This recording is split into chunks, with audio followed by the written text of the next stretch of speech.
Hey everyone, it's Habiba. Welcome back to my channel. Thank you so much for joining me for another video. So everyone, as you can all see, the world is on fire. There's so much happening. Where should we begin? Let's begin in France, where over the past several days, riots have broken out in response to the killing of a 17-year-old French boy of North African Algerian descent named Nahel Merzouk, who was shot by police officers during a traffic stop in a Parisian suburb called Nanterre. So first, I'd like to start by offering my condolences to Nahel's family for their very tragic loss, particularly his mom, for losing her son at such a tender age.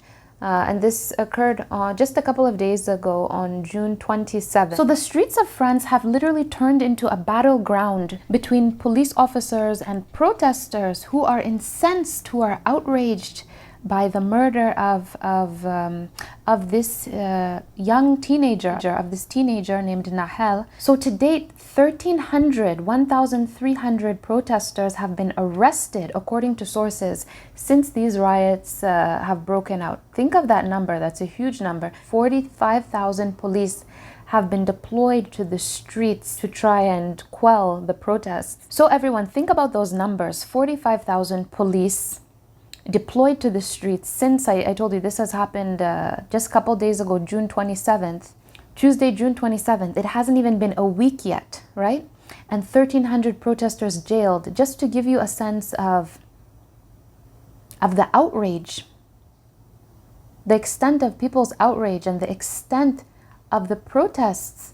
So obviously the French people are tired of these stories, of these forms of systemic discrimination against people of color, against Maghrebis. Maghrebi means North African, from the Maghreb, so like Algeria, Morocco, Tunisia, Libya, of West Africans. You think of the stories of Adama Traore, Bouna, and Zaid. I will elaborate on those stories in a second for those people who don't know.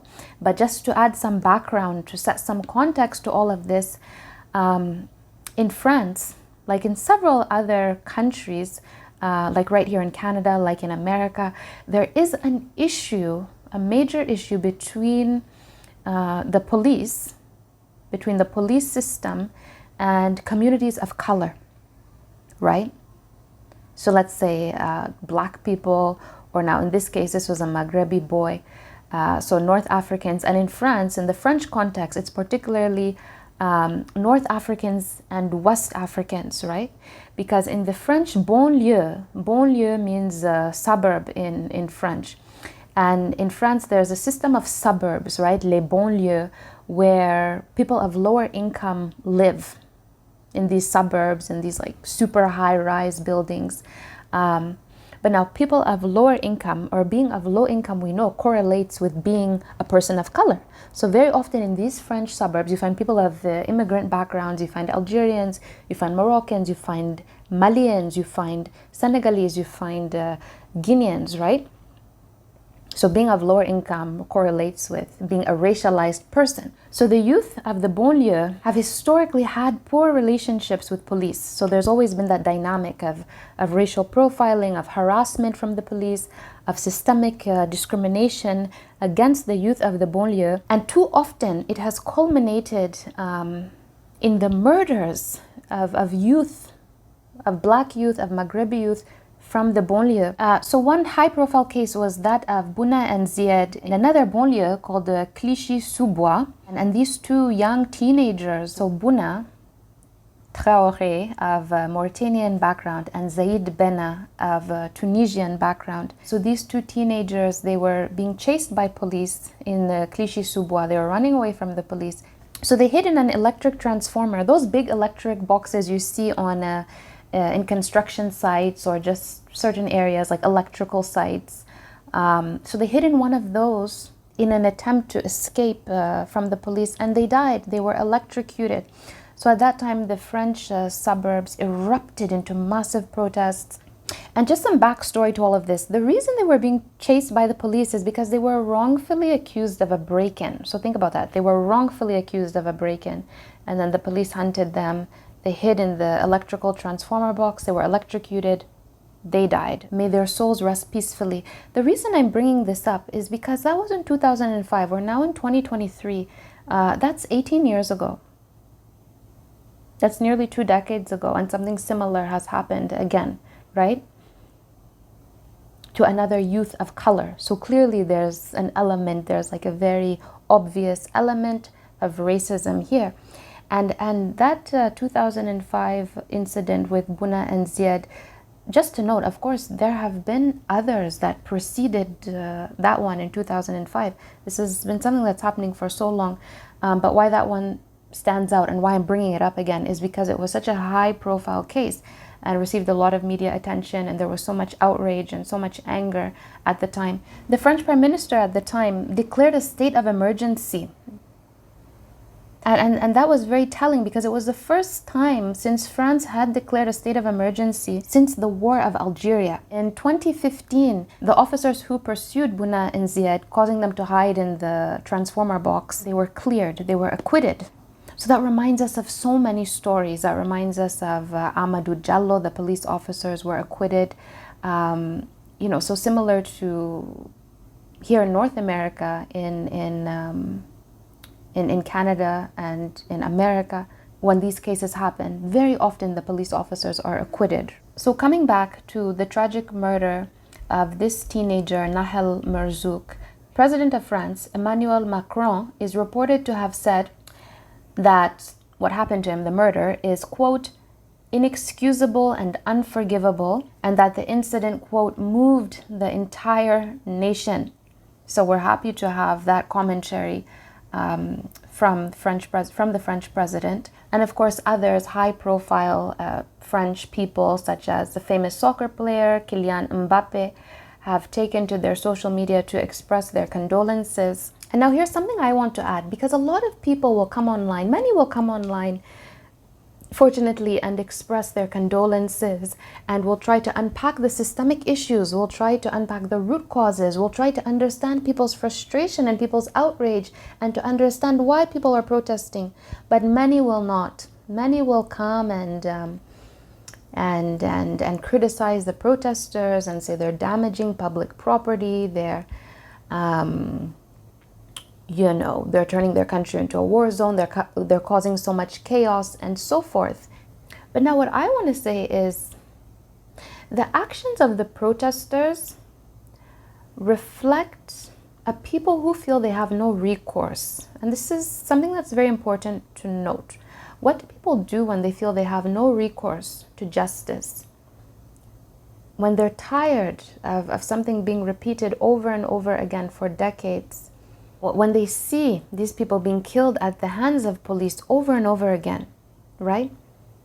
And sometimes police officers being acquitted, just like here in North America. And we see similar protests in North America when Amadou Diallo was killed in the 90s, Tyree Nichols, Trayvon Martin, Mike Brown, Ranisha McBride, so many others. We see that very often the officers are acquitted. What does this signal to the people? It signals that these kind of state-sanctioned, state-approved murders are okay. That people, as in police officers with authority that has been given to them by the state, can take out, I want to use the word take out because, but yeah, can do that to people of color and get away with it, right?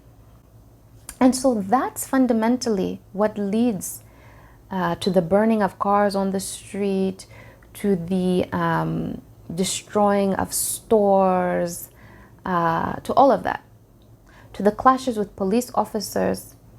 It's that sense of hopelessness, it's that sense of outrage, it's that sense of not being seen as a citizen deserving of rights, deserving of dignity, deserving of protection. Because all of these, Nahel, Buna and Ziad, these were all French citizens, but they were not protected by police officers who were supposed to be serving and protecting the public.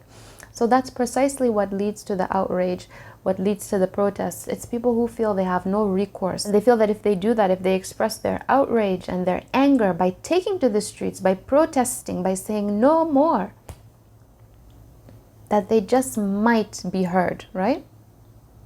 that they just might send a message to the head of the country and to the authorities about how unacceptable this is, and about how the state has failed them, as people of color, as poor people, to protect them, right? To extend to them the most basic human rights. And they hope that once their outrage is noted by the authorities, that it will lead to different forms, to different systemic changes, right? To systemic changes in policing, to systemic changes in how youth from the banlieue are dealt with by police officers and so forth. So that's the reason for the protests and the riots. So before people get up there and say this and that about the protesters, you need to understand that. You need to understand that root cause, and you need to understand what people do when they feel helpless, and when they feel that they have no recourse to justice in the structural, like institutional, to justice through the government, because they're not getting justice from the government, right? So then they feel they need to take justice into their own hands now. And of course, there will never be real justice for the Nahel, for the Buna and Ziad. If you believe in the last day, then you know that one, ultimately, it's divine justice that will sort that out, right? But until then, we must continue to hold our governments accountable and clamor for justice in this world that we occupy today. So, condolences to Nahel, to his family. This is so tragic. I can just imagine the state of his mother, of his grandmother, of his community.